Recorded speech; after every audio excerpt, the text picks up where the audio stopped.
ዝግጁ ሆኗል። ኑ እንብላ። ይሄን ይመስላል።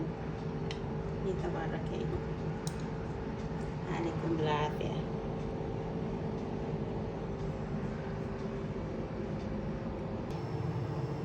ሰላም ጋይስ፣ እንዴት አደራችሁ? እኔ ደህና ነኝ፣ እግዚአብሔር ይመስገን። ዛሬ ፈጣን የሆነ ቁርስ እንሰራለን።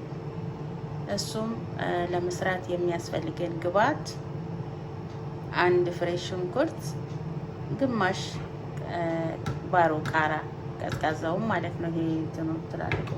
ከዛ ደግሞ አንድ ቲማቲም እኔ እንትኑ ስላለኝ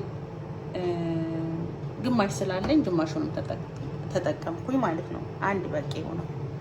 እሺ፣ እዚህ ጋር ደግሞ የጤፍ ዱቄት እንትናለን ማለት ነው። የጤፍ ዱቄት ቅጣ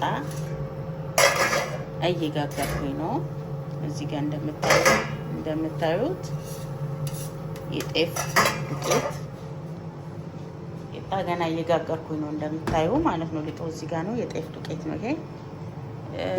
ጤፍም የቀይ ጤፍ ነው በነገራችን ላይ የቀይ ጤፍ ዱቄት። ቀይ ጤፍ ከሌላችሁ ገብስ ጋር ያላችሁ በገብሱም ይሆናል ማለት ነው። በገብሱ መጠቀም ትችላላችሁ። ስለዚህ ይሄንን ለመጠቀም ግብአቶቹ የሚያስፈልጉን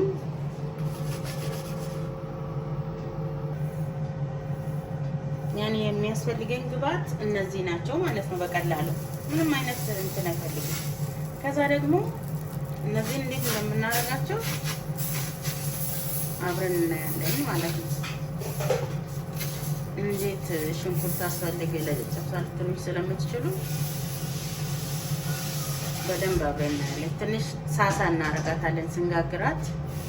ይሄኛውን በኋላ እንፈጨዋለን። ቅጣውን እጨት እናደርገዋለን። ስለዚህ ስንጋግር ሳሳ እናደርጋለን ማለት ነው። ግን እኔ ትንሽ ብረምጣድ ነው የተጠቀምኳትኝ። ከፍ ያለች ብረምጣድ ከሆነ ሁለቴ ነው የምትጋግሩት የሚሆነው ማለት ነው። እንደ ብዛታቸው በነገራችን ላይ እንደ ቤተሰብ ነው። ሻያችን ጥደናል። የሻይ ቅመም እናደርግበታለን ማለት ነው። ቅመማችን ባለፈው ላይፍ ላይ ያሳይቻችሁ ነበረ፣ የሻይ ቅመም እንዴት እንደሚዘጋጅ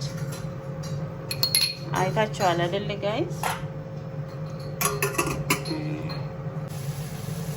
ፍልፍል አንድ ጨምርበታለን። ቆንጆ በርበሬ ማለት ነው።